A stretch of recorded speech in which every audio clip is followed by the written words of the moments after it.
നമസ്കാരം. പൊതുജനം കഴുതിയല്ല സാർ എന്ന പരിപാടിയിലേക്ക് എല്ലാ പ്രേക്ഷകർക്കും സ്വാഗതം. കേരളത്തിലെ ഏറ്റവും വലിയ ജനകീയ വാർത്താ മണിക്കൂറിലേക്കാണ് നമ്മൾ കടക്കാൻ പോകുന്നത്. നമ്മൾ ഒരുമിച്ചുള്ള വാർത്താ യാത്രയിൽ പതിവ് പോലെ സെഗ്മെന്റുകൾ ഉണ്ടാകും, ജനകീയ റിപ്പോർട്ടുകൾ ഉണ്ടാകും, പ്രേക്ഷകരുടെ പ്രതികരണങ്ങൾ ഉണ്ടാകും. ഇതെല്ലാം ഉൾപ്പെടുത്തിയുള്ള അരമണിക്കൂർ സമയം എല്ലാ പ്രേക്ഷകർക്കും ഒരിക്കൽ കൂടി സ്വാഗതം.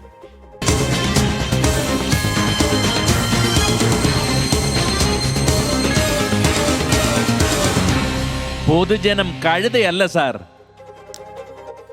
നിങ്ങളുടെ ശ്രദ്ധയിലുള്ള വിഷയങ്ങളോ വാർത്തകളോ നിങ്ങൾക്ക് ഞങ്ങളെ അറിയിക്കണമെങ്കിൽ അതിനുള്ള സൗകര്യം കൂടി ഞങ്ങൾ ഒരുക്കുന്നുണ്ട്. ഇപ്പോൾ സ്ക്രീനിൽ കാണുന്ന നമ്പറിൽ പ്രേക്ഷകർക്ക് നേരിട്ട് ഈ പരിപാടിയിലേക്ക് വിളിക്കാവുന്നതാണ്. നമ്പർ ഇതാണ്: 048428300510. നിങ്ങളുടെ കൈവശം വാർത്തകളുണ്ടെങ്കിൽ അതുമായി ബന്ധപ്പെട്ട ദൃശ്യങ്ങൾ നിങ്ങൾക്ക് വാട്സാപ്പിൽ അയക്കാം. അതിനുള്ള നമ്പർ ഇതാണ്: 62 35 96 89 37. ഇനി റിപ്പോർട്ടുകളിലേക്ക് കടക്കുകയാണ്. 24 big impact. Nursing merit seat അട്ടിമറി സംബന്ധിച്ച 24 വാർത്തയിൽ ഇടപെട്ട ആരോഗ്യവകുപ്പ്. ഉന്നതതല അന്വേഷണം നടത്തുമെന്ന് ആരോഗ്യമന്ത്രി വീണ ജോർജ് പറഞ്ഞു. സർക്കാർ സീറ്റ് അട്ടിമറിച്ചതിൽ വൻ അഴിമതിയുണ്ടെന്ന് പ്രതിപക്ഷ നേതാവ് വി ഡി സതീശൻ ആരോപിച്ചു. ആദ്യം ആ റിപ്പോർട്ടിലേക്കാണ്. സർക്കാർ മെറിറ്റ് അഡ്മിഷൻ നടത്തേണ്ട 37 സീറ്റ് അട്ടിമറിച്ച് മാനേജ്മെന്റ് അഡ്മിഷൻ നടത്തിയതിൽ ഉന്നതതല അന്വേഷണം നടത്താൻ ആരോഗ്യവകുപ്പ്. Nursing council, fees regulatory committee, medical education തുടങ്ങിയ സ്ഥാപനങ്ങൾ ഉൾപ്പെടുന്നതിനാലാണ് ഉന്നതതല അന്വേഷണം തീരുമാനിക്കുന്നത്. ഉന്നതതല അന്വേഷണം നടത്തണമെന്നുള്ളത് തീരുമാനിച്ചിരുന്നു. അതിന്റെ ബാക്കി കാര്യങ്ങൾ എന്തൊക്കെ ഈ കാര്യങ്ങൾ മുഴുവനായിട്ട് പരിശോധിച്ചതിന് ശേഷം ഉന്നതതല അന്വേഷണമായിരിക്കും. തീർച്ചയായിട്ടും സമഗ്രമായ അന്വേഷണം നടത്തും. ആരോഗ്യവകുപ്പ് അഡീഷണൽ ചീഫ് സെക്രട്ടറിയുടെ നേതൃത്വത്തിലായിരിക്കും അന്വേഷണം.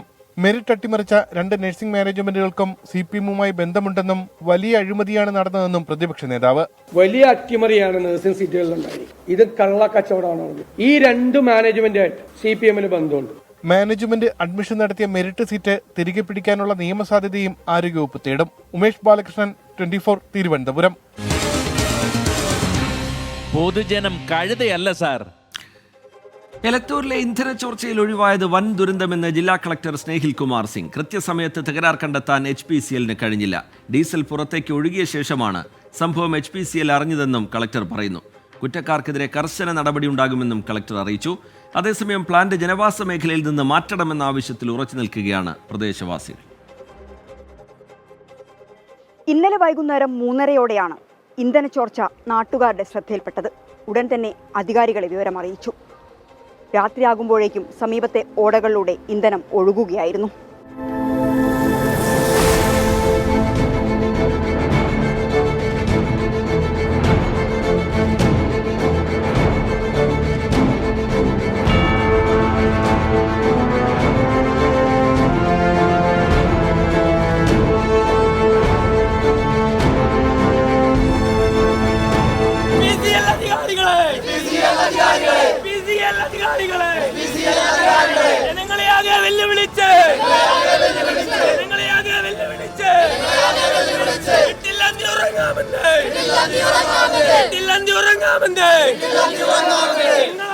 ജലസ്രോതസ്സുകളിൽ മീനുകൾ ചത്തുപൊങ്ങി. വലിയ രീതിയിൽ ദുർഗന്ധം പുറത്തേക്ക് വന്നു. ഓടകളിലൂടെ ഒഴുകിയെത്തിയ ഇന്ധനം ജനത്തെ ആശങ്കയിലാക്കി. തൊട്ടുപിന്നാലെ പ്രതിഷേധവും.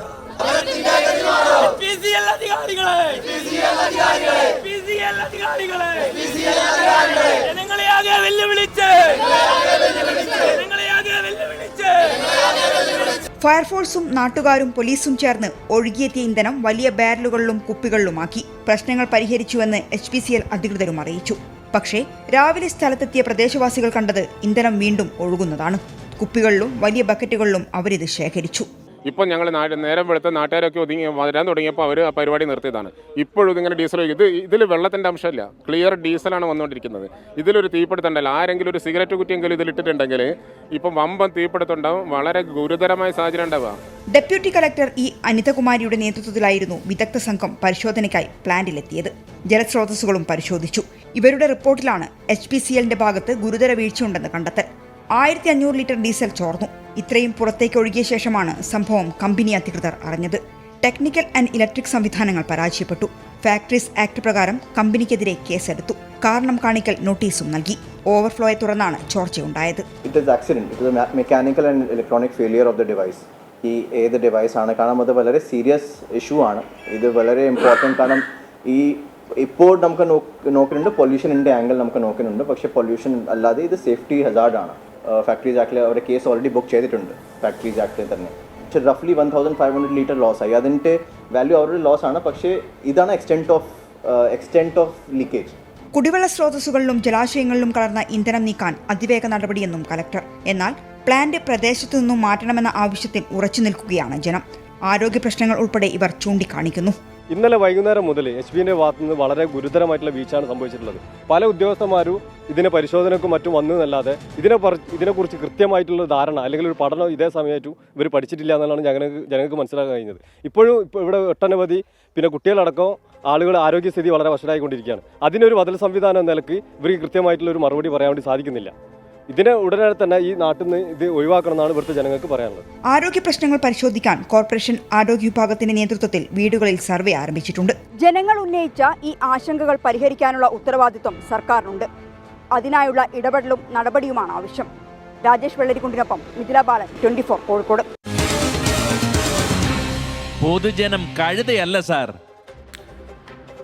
ഓടയിലൂടെ വെള്ളം പോലെ ഇന്ധനം ഒഴുകുന്ന അവസ്ഥ, ഇത് ആദ്യത്തെ സംഭവമല്ല എന്നുള്ളതാണ് നാട്ടുകാരുടെ ആശങ്ക കൂട്ടുന്നത്.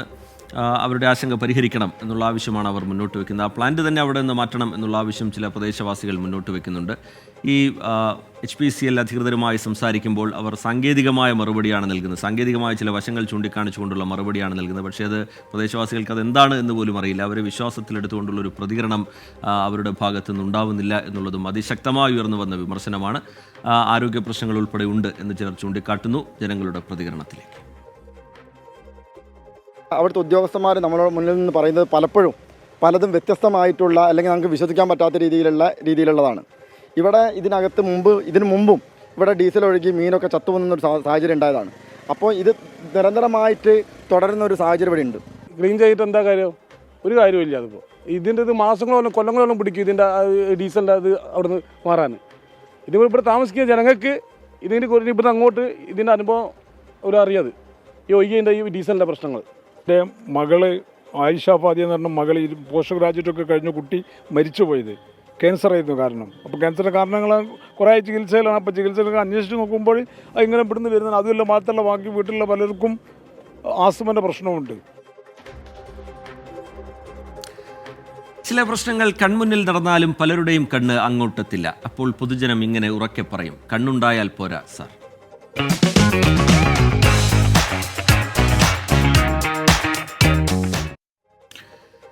മലപ്പുറം മക്കരപ്പറമ്പ് ലക്ഷം വീട് കോളനിയിൽ കുടിവെള്ളം മുടങ്ങിയിട്ട് 2 മാസമായി. വാട്ടർ അതോറിറ്റിയുടെ മോട്ടോർ തകരാറിലായ പ്രശ്നം പരിഹരിക്കാൻ കഴിയാത്തതാണ് വെള്ളം മുടങ്ങാൻ കാരണം എന്നതാണ് വിശദീകരണം. പ്രാഥമിക കാര്യങ്ങൾക്ക് പോലും ആവശ്യത്തിന് വെള്ളമില്ലാതെ വലയുകയാണ് നിരവധി കുടുംബങ്ങൾ. നിരവധി തവണ പരാതിയുമായി പ്രദേശവാസികൾ ഓഫീസുകൾ കയറിയിറങ്ങി. പരാതി പറഞ്ഞ് വായിലെ വെള്ളം വറ്റിയതല്ലാതെ കുടിവെള്ളം മാത്രം എത്തിയില്ല.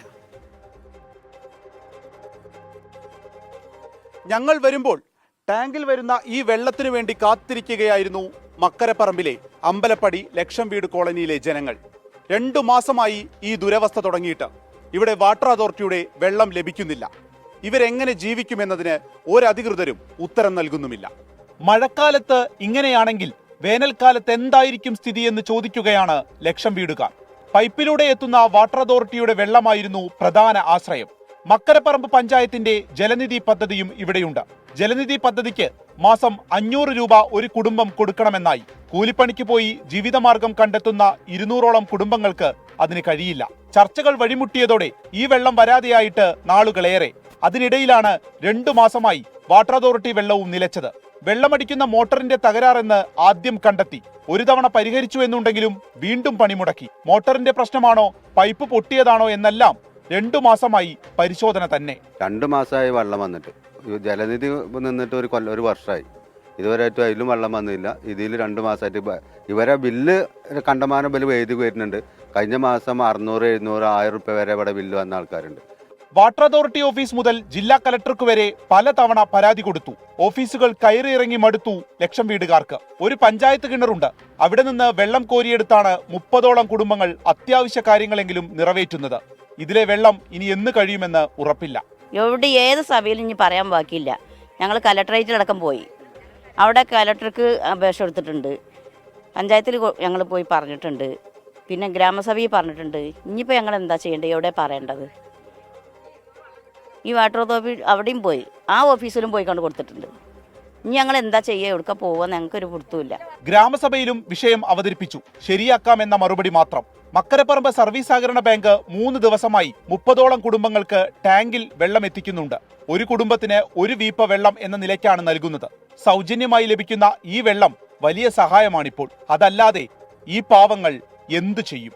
നല്ല മഴക്കാലത്താണ് ഒരു പ്രദേശം ഇങ്ങനെ കുടിവെള്ളം ആവശ്യത്തിനില്ലാതെ വലയുന്നത്. എവിടെയാണ് തകരാറെന്ന് കണ്ടെത്താൻ ഇപ്പോഴും വാട്ടർ അതോറിറ്റി ശ്രമിക്കുന്നതേ ഉള്ളൂ. ഇവർക്ക് ഒരു ദിവസം സ്വന്തമായി വെള്ളം അടിക്കാനാണെങ്കിൽ 600 രൂപ കൊടുക്കണം. അന്നന്നത്തെ വക കണ്ടെത്താൻ ഓടുന്ന ഇവർക്ക് അതിനൊന്നും കഴിയുകയുമില്ല. ഒറ്റ ചോദ്യമേ ഉള്ളൂ, ഒരു നഗര ഹൃദയത്തിലാണെങ്കിൽ അല്ലെങ്കിൽ പ്രധാനപ്പെട്ട ആളുകൾ താമസിക്കുന്ന സ്ഥലത്താണെങ്കിൽ ഇത്ര ഇഴഞ്ഞാണോ കാര്യങ്ങൾ പോവുക? അർഷാക്കിനൊപ്പം വിപിൻ സി വിജയൻ, 24 മലപ്പുറം. പൊതുജനം കഴുതയല്ല സാർ. ഇത് ഇന്നും ഇന്നലെയും ഉയർന്ന പരാതിയല്ല. കഴിഞ്ഞ 2 മാസമായി തുടർച്ചയായി അവർ ഓഫീസുകൾ കയറിയിറങ്ങുന്നുണ്ട്. അവരുടെ പ്രശ്നം ഉദ്യോഗസ്ഥരുടെ ശ്രദ്ധയിൽപ്പെടുത്തുന്നുണ്ട്. പക്ഷേ പരിശോധിക്കുന്നുണ്ട് എന്നതിനപ്പുറത്തേക്കുള്ള ഒരു മറുപടിയും ആ പ്രശ്നപരിഹാരത്തിന് ഉതകുന്ന തരത്തിലുള്ള ഒരു ഇടപെടലും ഇതുവരെ ആരുടെയും ഭാഗത്തുനിന്നുണ്ടായില്ല. 1-2 കുടുംബങ്ങളുടെ പ്രശ്നമല്ല, 200ഓളം കുടുംബങ്ങളുടെ പ്രശ്നമാണ്. കുടിവെള്ളമില്ലാതെ വലയുന്ന അതിഗുരുതരമായ സാഹചര്യവുമാണ്. അധികൃതർക്ക് മുമ്പിലേക്ക് ഞങ്ങൾ ഈ റിപ്പോർട്ട് വയ്ക്കുകയാണ്. കാണാം ചില പ്രതികരണം. ഇപ്പോൾ വെള്ളം നമുക്ക് മുടങ്ങിയിട്ട് 2 മാസമാകുന്നു. ഈ 2 മാസം മുതൽ ഇങ്ങോട്ട് കഷ്ടപ്പാട് തന്നെയാണ്. കാരണം നമുക്കൊരു ഒരു ട്രിപ്പ് വെള്ളം ഉണ്ടെങ്കിൽ ഞങ്ങൾക്ക് 1.5 ദിവസം കഷ്ടിച്ച് പോകുള്ളൂ. വെള്ളമില്ല, അതാണ് ഇപ്പോൾ ഞങ്ങളെ മെയിൻ പ്രശ്നം. 1 ദിവസം 2 ദിവസമൊക്കെ ആണെന്ന് വെച്ചാൽ നമുക്ക് എന്തെങ്കിലുമൊക്കെ അഡ്ജസ്റ്റ്മെൻറ്റ് ചെയ്യാം. ഇതിപ്പോൾ ഒരു മാസമായി ചൊവ്വ നേരെ തിരുമ്പി കുടിച്ചിട്ട് തന്നെ ദിവസം കുറേ. ഇതാണ് ഇപ്പോൾ ഞങ്ങളുടെ അവസ്ഥ. ഇതുമായി ബന്ധപ്പെട്ട് അന്ന് അന്വേഷിച്ച് നോക്കുമ്പോൾ അവർ പറഞ്ഞത് മോട്ടർ കംപ്ലൈൻറ്റ് ഇല്ല, പക്ഷെ വെള്ളം അടിക്കും വെള്ളം എവിടെ പോകുന്നു എന്നുള്ള ഒരു ശങ്കല നിൽക്കുന്നത്. വെള്ളം തന്നെ ഞങ്ങൾക്ക് കിണറ്റിലെ വെള്ളം 4 ദിവസം കോരിയിട്ടുണ്ടെങ്കിൽ ഞങ്ങളെ വെള്ളം കഴിഞ്ഞു. അതിനും ഞങ്ങളെ കൊണ്ട് കഴിയൂല. പിന്നെ എങ്ങനെ ഞങ്ങൾ ഇവിടെ ഇങ്ങനെ ജീവിച്ചു പോകും, അതാണ് ഞങ്ങൾക്ക് അറിയേണ്ടത്. അപ്പോൾ ഇവർ അവിടെ നോക്കുന്നുണ്ട് ഇവിടെ നോക്കുന്നുണ്ടെന്ന് പറയുന്നല്ലാതെ അതിനൊരു ഉറപ്പ് അവർ ഇതുവരെയായിട്ടും തന്നിട്ടുമില്ല. കുടിവെള്ളം വരെ കിട്ടാൻ മേലാത്തൊരവസ്ഥയിലേക്ക് ഈ വർഷകാലത്ത് ഇങ്ങനെ വരുമ്പം വേനൽക്കാലത്ത് എന്തായിരിക്കും അവസ്ഥ എന്നുള്ളത് എല്ലാം കണ്ടറിയേണ്ട കാര്യം തന്നെയാണ്. ഇടുക്കി കാർഡമം സെറ്റിൽമെന്റ് ഓഫീസിൽ ഏലക്കുത്തകപ്പാട്ടം പുതുക്കി നൽകണമെന്നാവശ്യപ്പെട്ട് നൽകിയ 3800-ലധികം അപേക്ഷകളാണ് കെട്ടിക്കിടക്കുന്നത്. പാട്ടം പുതുക്കി നൽകാത്തതിനാൽ സർക്കാരിന് ലഭിക്കേണ്ട ലക്ഷങ്ങളുടെ വരുമാനത്തിന് പുറമെ കർഷകർക്ക് ലഭിക്കേണ്ട ആനുകൂല്യങ്ങളും തടസ്സപ്പെട്ടിരിക്കുകയാണ്. കൃഷി ചെയ്യാനായി സർക്കാർ ഭൂമി സ്വകാര്യ വ്യക്തികൾക്ക് കൊടുക്കുന്നതിനെയാണ് ഏലക്കുത്തകപ്പാട്ടം എന്ന് പറയുന്നത്. ഇടുക്കി ജില്ലയിലെ 32 വില്ലേജുകളിലായി 12,930 ഹെക്ടർ ഭൂമിയാണ് കുത്തകപ്പാട്ടത്തിലുള്ളത്.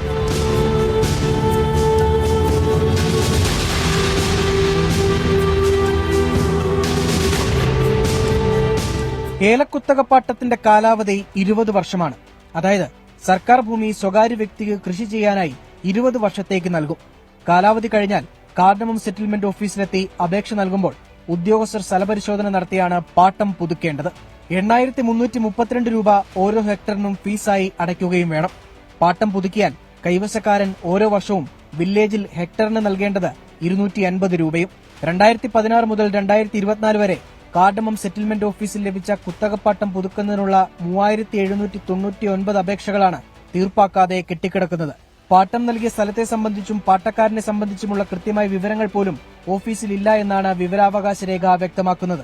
2016 മുതൽ 2024 വരെയുള്ള കാലയളവിൽ 3799 അപേക്ഷകൾ കുത്തകപ്പാട്ടം പുതുക്കുന്നതിന് വേണ്ടി ഈ ഓഫീസ് ലഭിച്ചിട്ടുണ്ടെന്നാണ് വിവരാവകാശ നിയമപ്രകാരം ലഭിച്ച രേഖകളിൽ നിന്ന് വ്യക്തമാകുന്നത്. എന്നാൽ ഇതിൽ എത്ര അപേക്ഷകൾ പുതുക്കി നൽകിയിട്ടുണ്ടെന്നോ ഇനിയും എത്ര അപേക്ഷകൾ പുതുക്കി നൽകാനുണ്ടെന്ന യാതൊരു വിവരവും ഈ കാർഡമം സെറ്റിൽമെന്റ് ഓഫീസിലില്ല. ഈ വിഷയത്തിൽ സർക്കാർ അടിയന്തരമായി ഇടപെട്ട് കുത്തകപ്പാട്ടം പുതുക്കി നൽകാൻ ആവശ്യമായ നടപടി സ്വീകരിക്കണം. പുതുക്കി നൽകുന്നവരുടെ വിവരങ്ങൾ സൂക്ഷിച്ചെങ്കിൽ മാത്രമേ പ്രീമിയവും പാട്ടവും പിരിക്കാൻ കഴിയൂ. വ്യവസ്ഥ ലംഘിച്ചാൽ പാട്ടം റദ്ദാക്കാനും കഴിയും. പാട്ടം പുതുക്കി നൽകാത്ത ഭൂമിയുടെ കരമടയ്ക്കാൻ കഴിയില്ല. കാർഡമം രജിസ്ട്രേഷനും ലഭിക്കില്ല. വന്യജീവി ആക്രമണം മൂലമുള്ള കൃഷിനാശത്തിന് നഷ്ടപരിഹാരം ലഭിക്കാനും തടസ്സമാകും. സുപ്രീം കോടതി ഉത്തരവിന്റെ പശ്ചാത്തലത്തിൽ CHR മേഖലയിൽ പട്ടയ വിതരണം താൽക്കാലികമായി നിർത്തിവച്ചിരിക്കുകയാണ്. ഇതാണ് കുത്തകപ്പാട്ടം പുതുക്കി നൽകാത്തതിന് കാരണമെന്നാണ് കാർഡമം സെറ്റിൽമെന്റ് ബോർഡിന്റെ വിശദീകരണം. രാഹുൽ വിജയൻ, 24 ഇടുക്കി. പൊതുജനം കഴുതയല്ല സാർ. സംഘടനാ വ്യത്യാസമില്ലാതെ സർക്കാർ ജീവനക്കാർ ഓഫീസിന്റെ സുരക്ഷ ആവശ്യപ്പെട്ട് പ്രതിഷേധത്തിലാണ്. മറ്റൊരിടത്തുമല്ല, തലസ്ഥാന നഗരമധ്യത്തിലുള്ള ഹൗസിംഗ് ബോർഡ് കെട്ടിടത്തിലെ ജീവനക്കാർക്കാണ് ഈ ദുരവസ്ഥ. കെട്ടിടത്തിന്റെ ഭാഗങ്ങൾ പൊളിഞ്ഞു വീണ് അപകടങ്ങൾ പതിവാണ് ഇവിടെ. രാവിലെ ഓഫീസിലെത്തി വൈകിട്ട് തിരികെ പോകുന്നത് വരെ എപ്പോൾ വേണമെങ്കിലും അപകടം മുന്നിൽ കണ്ട് ഓഫീസിൽ ജോലി ചെയ്യാനാകുമോ? എന്നാൽ അങ്ങനെ ജോലി ചെയ്യുന്ന കുറച്ച് പേരുണ്ട് എന്നാണ് എൻ്റെ പിന്നിലുള്ള ഹൗസിംഗ് ബോർഡ് ബിൽഡിങ്ങിലെ ജീവനക്കാർ പറയുന്നത്. ഇനി അവരുടെ അനുഭവത്തിലേക്ക്.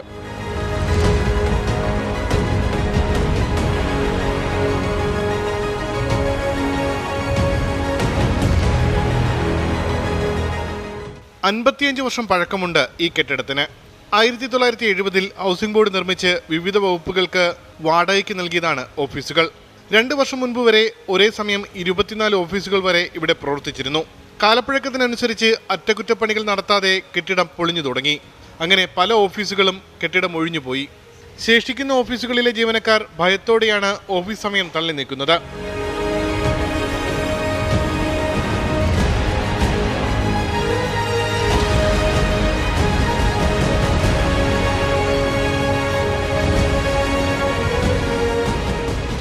നമ്മുടെ ലേഡീസിന് ഉപയോഗിക്കാൻ പറ്റാത്ത രീതിയിലുള്ള ബാത്റൂമുകളാണ്.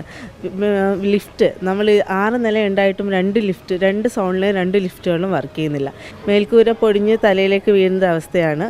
ബാത്റൂമിൽ വേസ്റ്റ് വീഴുന്ന അവസ്ഥയാണ്. കയറി വരുമ്പോൾ തന്നെ കോർണേഴ്സിലെല്ലാം വേസ്റ്റ് ഡംപ് ചെയ്തിട്ടേക്കാണ്. നമുക്ക് കയറാൻ ലിഫ്റ്റ് വർക്കിംഗ് അല്ല. വളരെ മോശമായ ഒരു അന്തരീക്ഷമാണ്. മഴ പെയ്താൽ തന്നെ വെള്ളം മൊത്തം ഈ പാസേജുകൾ മൊത്തം കെട്ടി നിൽക്കുന്നൊരവസ്ഥയുണ്ട്.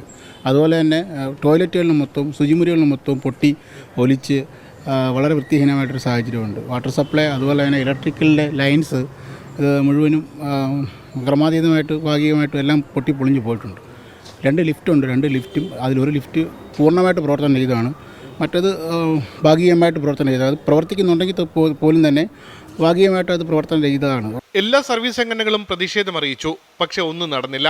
ഹൗസിംഗ് ബോർഡിൻ്റെ ശോചനീയാവസ്ഥ പരിഹരിക്കണമെന്നാവശ്യപ്പെട്ടുകൊണ്ട് ഇവിടെയുള്ള ജീവനക്കാർ നിരന്തരം സമരരംഗത്താണ്. അതുമായി ബന്ധപ്പെട്ട് Kerala NGO association housing board ചെയർമാനും ഭവന നിർമ്മാണ മന്ത്രിക്കും നിരന്തരം കത്തുകൾ നൽകിയിട്ടുണ്ട്. അതുമായി ബന്ധപ്പെട്ട് യാതൊരു നടപടിയും ഉണ്ടാകാത്തതിനെ തുടർന്ന് കഴിഞ്ഞ 26-ാം തീയതി കേരള NGO അസോസിയേഷൻ തൈക്കാട് ബ്രാഞ്ചിൻ്റെ ആഭിമുഖ്യത്തിൽ ഇവിടെ ഒരു പ്രതിഷേധ പരിപാടിയും സംഘടിപ്പിച്ചിട്ടുണ്ട്. പക്ഷേ ഇതുവരെയും ഈ ബിൽഡിങ്ങിൻ്റെ ശോചനീയാവസ്ഥ പരിഹരിക്കുന്നതിൽ ഹൗസിംഗ് ബോർഡിൻ്റെ ഭാഗത്തു നിന്നോ സർക്കാരിൻ്റെ ഭാഗത്തു നിന്നോ യാതൊരു ഇടപെടലും ഉണ്ടായിട്ടില്ല. ജീവനക്കാർ സംഘടന കേരള ഗസറ്റഡ് ഓഫീസേഴ്സ് അസോസിയേഷനും NGO യൂണിയനും നിരന്തരമായി ആവശ്യപ്പെട്ടുകൊണ്ടിരിക്കുന്ന ഒരു കാര്യമാണ്.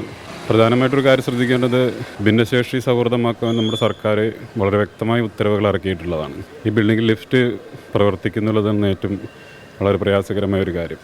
ഭിന്നശേഷി വിഭാഗത്തിൽപ്പെടുന്ന ഉദ്യോഗസ്ഥർക്ക് അവരുടെ ഓഫീസുകളിൽ എത്തിപ്പെടുന്നതിന് വളരെയധികം ദുരിതം അനുഭവിക്കേണ്ടി വരുന്നു എന്നുള്ളതാണ് പ്രധാനപ്പെട്ട ഒരു വിഷയം. ഈ പല ഭാഗങ്ങളും ഇടിഞ്ഞ് ഈ വണ്ടികളുടെ എല്ലാം പുറത്ത് വീണ് വണ്ടികൾക്കെല്ലാം ഇതുകൊണ്ടൊക്കെ കേടുപാടുകൾ സംഭവിക്കുകയും അതുകൊണ്ടൊക്കെ തന്നെ ശുചിമുറികളെല്ലാം ശോചനീയാവസ്ഥയിലാണ് കിടക്കുന്നത്.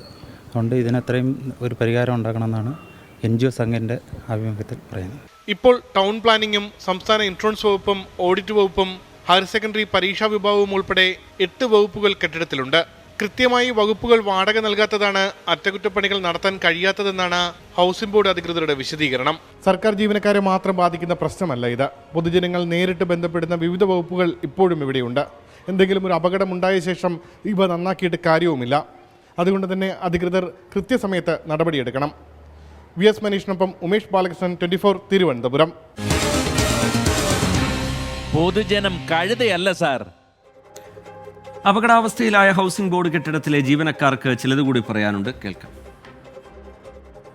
ഈ ബിൽഡിങ്ങിന് 55 വർഷത്തിലധികം പഴക്കമുണ്ട്. ഇവിടെ നമ്മളിപ്പോൾ സെക്രട്ടേറിയറ്റിലൊക്കെ സംഭവിച്ചുകൊണ്ടിരിക്കുന്ന പോലെ കെട്ടിടത്തിൽ ജോലി ചെയ്തുകൊണ്ടിരിക്കുമ്പോഴത്തേക്ക് ഈ കെട്ടിടത്തിൻ്റെ ഭാഗങ്ങൾ അടർന്ന് ആൾക്കാരുടെ തലയിൽ കൂടി വീഴുകയാണ്. സുരക്ഷിതമായിട്ട് ജോലി ചെയ്യാൻ പറ്റാതെ ഇലക്ട്രിക്കൽ എഞ്ചിനീയർ അടക്കം SLA അടക്കം പ്രധാനപ്പെട്ട ഓഫീസിൽ പ്രവർത്തിക്കുന്ന ഒരു ബിൽഡിങ്ങാണ്. ഭയത്തോടെയാണ് ചെയ്യുന്നത്. ഒരു ഒട്ടുമിക്ക ഓഫീസിലോട് നിന്ന് മാറിപ്പോകുന്നുണ്ട് അവർ. മഴ പെയ്ത ഇത് ആൾക്കാർക്ക് ജീവനക്കാർക്ക് ഈ ഓഫീസിനകത്തിരുന്ന് ജോലി ചെയ്യാൻ വളരെ പേടിയാണ്. വളരെ ജീവൻ വരെ പണയം വെച്ചുകൊണ്ടുള്ള പണിയെടുക്കേണ്ടി വരുന്ന ഒരു സാഹചര്യമാണ് ജീവനക്കാർക്ക് ഉണ്ടായിരിക്കുന്നത്. അതുപോലെ വരുന്ന പൊതുജനങ്ങൾക്കും വളരെ ഭീഷണിയാണ്. 4-5 ഡിപ്പാർട്ട്മെൻറ്റിൽ ഇവിടെ വിട്ടുപോയി. പക്ഷേ കെട്ടിടത്തിന് യാതൊരു മാറ്റവും വന്നിട്ടില്ല. ഇവിടുത്തെ ഫ്ലോറുകളെല്ലാം വളരെ മോശമാണ്. പിന്നെ ഏറ്റവും പ്രശ്നം എന്ന് പറഞ്ഞത് ഈ ടോയ്ലറ്റിൻ്റെ സൗകര്യമാണ്. നിങ്ങൾ ആ സ്റ്റെപ്പ് കയറി അറിയാം, സ്മെല്ല് കാരണം നമുക്ക് അങ്ങോട്ട് കയറി പോകാനേ പറ്റുന്നില്ല. തദ്ദേശ വാർഡ് വിഭജനവുമായി ബന്ധപ്പെട്ട് ആകെ ലഭിച്ചത് 16,896 പരാതികൾ. മലപ്പുറം ജില്ലയിലാണ് ഏറ്റവും അധികം പരാതികൾ ലഭിച്ചത്. പരാതികൾ സംസ്ഥാന തെരഞ്ഞെടുപ്പ് കമ്മീഷൻ പരിശോധിക്കും. AV ജയശങ്കർ വിവരങ്ങളുമായി തിരുവനന്തപുരത്ത് നിന്ന് ചേരുന്നുണ്ട്. ജയശങ്കർ, എന്താണ് ഈ പരാതിയുമായി ബന്ധപ്പെട്ട കണക്കുകൾ, ആ പരാതികളുടെ സ്വഭാവം, വിശദാംശങ്ങൾ എന്താണ് ജയശങ്കർ? ശ്രീജിത്ത്, ഈ തദ്ദേശ വാർഡ് വിഭജനവുമായി ബന്ധപ്പെട്ട വിജ്ഞാപനം, കരട് വിജ്ഞാപനം വന്ന ഘട്ടം മുതൽ തന്നെ വലിയ തോതിലുള്ള ആശങ്കകൾ നിന്നിരുന്നു. പിന്നാലെയാണ് ഇതുമായി ബന്ധപ്പെട്ട പരാതികളുടെ വിവരങ്ങൾ ഇപ്പോൾ പുറത്തു വരുന്നത്. ആകെ 16,896 പരാതികളാണ് സംസ്ഥാന തെരഞ്ഞെടുപ്പ് കമ്മീഷൻ ലഭിച്ചത്. ഏറ്റവും അധികം പരാതികൾ ലഭിച്ചത് മലപ്പുറം ജില്ലയിൽ നിന്നാണ്, 2,834 പരാതികൾ. ഏറ്റവും കുറവ് ലഭിച്ചത് ഇടുക്കി ജില്ലയിൽ നിന്നാണ്. ആ ജില്ലയിൽ ആകെ ലഭിച്ചത് 400 പരാതികളാണ്.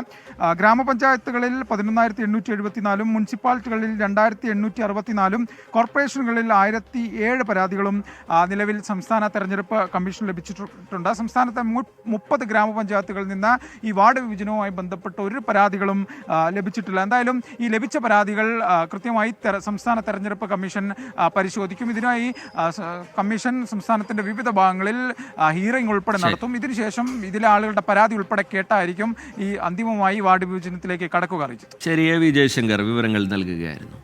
കാസർകോട്ടെ പ്രവാസി വ്യവസായി അബ്ദുൽ ഗഫൂറിന്റെ കൊലപാതകത്തിന് പിന്നിൽ കൂടുതൽ പേരുണ്ടോ എന്ന് അന്വേഷിക്കുമെന്ന് ഡിവൈഎസ്പി KJ ജോൺസൺ. മോഷണം പോയ സ്വർണത്തിന്റെ ഒരു ഭാഗം തെളിവെടുപ്പിനിടെ നഗരത്തിലെ ജ്വല്ലറിയിൽ നിന്ന് കണ്ടെടുത്തു. പ്രതികളെ ഉടൻ കസ്റ്റഡിയിൽ വാങ്ങുമെന്നും KJ ജോൺസൺ പറഞ്ഞു. ആദ്യം അദ്ദേഹത്തിന്റെ വാക്കുകളിലേക്ക്. സ്വർണം വിറ്റതായിട്ട് കണ്ടെത്തിയിട്ടുണ്ട്. നമ്മൾ ഇന്നിപ്പം അറസ്റ്റിൻ്റെ ടൈം കഴിയുന്നുണ്ട്. ഇന്ന് വൈകുന്നേരത്തിനുള്ളിൽ കോടതി ഹാജരാക്കും. കോടതി ഹാജരാക്കി കഴിഞ്ഞിട്ടുണ്ടെങ്കിൽ നമ്മൾ കസ്റ്റഡി ആപ്ലിക്കേഷൻ ഇട്ട് അവരെ കസ്റ്റഡിയിൽ വാങ്ങിയിട്ട് കൂടുതലായിട്ട് ചോദ്യം ചെയ്ത് റിക്കവർ ചെയ്യും. മറ്റ് പ്രതികളെക്കുറിച്ച് ഇനി അന്വേഷണം നടക്കില്ല. ഇപ്പം ജസ്റ്റ് 3-4 പ്രതികളെ അറസ്റ്റ് ചെയ്തിട്ടുള്ളൂ. ബാക്കിയുള്ള ആർക്കൊക്കെ ഇതിൽ പങ്കുണ്ട്, ഇവരുടെ അനധികൃതമായ സ്വത്ത് കൈകാര്യം ചെയ്തത് ഇതിലൂടെ ആണെങ്കിൽ അവർക്ക് ഇതിലെന്താണ് പങ്ക് എന്നൊക്കെ മനസ്സിലാക്കിയതിന് ശേഷം ബാക്കിയുള്ള കാര്യങ്ങൾ ചെയ്യും. അരുൺ പാറയ്ക്കൽ ചേരുന്നുണ്ട് വിവരങ്ങളുമായി കാസർഗോട്ട്. അരുൺ പാറയ്ക്കൽ, പ്രാഥമിക അന്വേഷണത്തിൽ തന്നെ കൂടുതൽ പേരുടെ പങ്ക് സംബന്ധിച്ചുള്ള സൂചനകൾ, സംശയങ്ങളൊക്കെ ഉണ്ട്.